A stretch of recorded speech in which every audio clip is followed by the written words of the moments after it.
Hi hello నమస్తే అండి. ఈరోజు దిబ్బ రొట్టె అండి స్పెషల్. అయితే నా స్టైల్లో వేస్తున్నానండి. దీనికి బియ్యము 1 గ్లాసు, 2 గ్లాసులు బియ్యం, 1 గ్లాస్ పప్పు, దీనిలోనే యాలక్కాయలు కూడా వేసి బాగా గట్టిగా పట్టుకోవాలండి మిక్సీ. అసలు వాటర్ ఎంత తక్కువ వేస్తే అంత బాగా వస్తుందండి. ఇప్పుడు నేను చూపిస్తున్న విధంగా గట్టిగాను రవ్వ రవ్వగా ఉండేటట్టుగా పట్టుకోవాలండి పిండి అనేది. మనం దోశ పిండికి ఎలా వేసుకుంటామో అలాగేనండి. 2 గ్లాసులు బియ్యం, 1 గ్లాస్ పప్పు. ఇక్కడ చూపిస్తున్నాను కదండి, ఇలా గిన్నె మనం తిప్పినా కూడా ఆ బ్యాటర్ అనేది పడకుండా ఉండాలండి. అలా మీకు సాధ్యమైనంత వరకు గట్టిగానే పట్టుకోండి పిండిని. దీనిలోనే బెల్లాన్ని కూడా నేను రోట్లో దంచేసుకున్నానండి. మెత్తగా దంచేసుకున్నాను, పలుకులు ఎక్కడా లేకుండా ఈవెన్గా కలిసిపోవడం కోసం నేను ఇలా రోట్లో దంచుకున్నాను. ఇవి కూడా ఇంత పెద్ద పెద్దగా బత్తాయికాయ సైజు లాగా ఇంత పెద్ద ఉండలు 2గా తీసుకున్నానండి. ఈ పిండికి ఆ బెల్లం సరిపోతుందండి. మీ తీపిని బట్టి మీరు అడ్జస్ట్ చేసుకోండి, ఎక్కువ తక్కువ. దీనిలో చక్కగా కలిపేసుకోవడమేనండి. నేను చేత్తోనే కలుపుతున్నానండి, ఎందుకంటే గరిటతో కలపడం కొంచెం కష్టంగానే ఉంటుంది. బ్యాటర్ అనేది బాగా గట్టిగా ఉంటుంది కాబట్టి. దీనిలో కొంచెం బేకింగ్ సోడా, కొద్దిగా టేస్ట్కి తగ్గట్టుగా కొంచెం సాల్ట్ వేసి బాగా కలుపుకోవాలండి.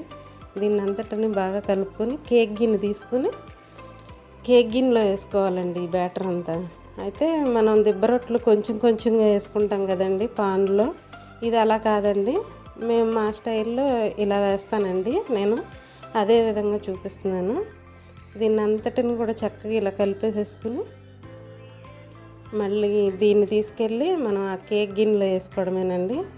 దీనిలోనే నేను కొంచెం పచ్చి కొబ్బరి, జీడిపప్పు, బాదం పప్పు లైట్గా దోరగా వేయించేసుకుంటున్నానండి. ఈ వేయించుకున్న దాన్ని ఆ పిండిలో వేసేస్తానండి. ఇదేనండి కేక్ గిన్నె. దీనిలో నేను ఇప్పుడు ఈ సర్వింగ్ స్పూన్తో ఒక 5-6 స్పూన్లు వేస్తానండి. తక్కువైనా పర్వాలేదండి, కొంచెం ఎక్కువైనా పర్వాలేదు. ఎందుకంటే ఉడికిన తర్వాత ఆయిల్, ఎక్సెస్ ఆయిల్ అంతా కూడా వంపేసుకోవచ్చు మనం, అదంతా సపరేట్గా వచ్చేస్తుంది. నేను తీసుకున్న బ్యాటర్ ఈ గిన్నెకి కరెక్ట్గా వస్తుందండి. మీరు తీసుకునే బ్యాటర్ కూడా ఈ గిన్నెలో వేసినప్పుడు కొంచెం వెళ్తుండేటట్టే చూసుకోండి. ఈ మధ్యలో కనిపిస్తుంది కదా హోల్ లాగా, దానికి కొంచెం వెళ్తుండేటట్టు చూసుకోండి. ఎందుకంటే బాయిల్ అయినప్పుడు అదంతా పైకి వస్తుంది కాబట్టి ముందుగానే ఈ ఇసుకని ప్రీహీట్ చేసుకోవాలండి.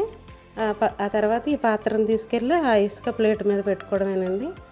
మీడియం ఫ్లేమ్లో పెట్టుకుంటే 40 మినిట్స్లో బేక్ అయిపోతుంది మొత్తం.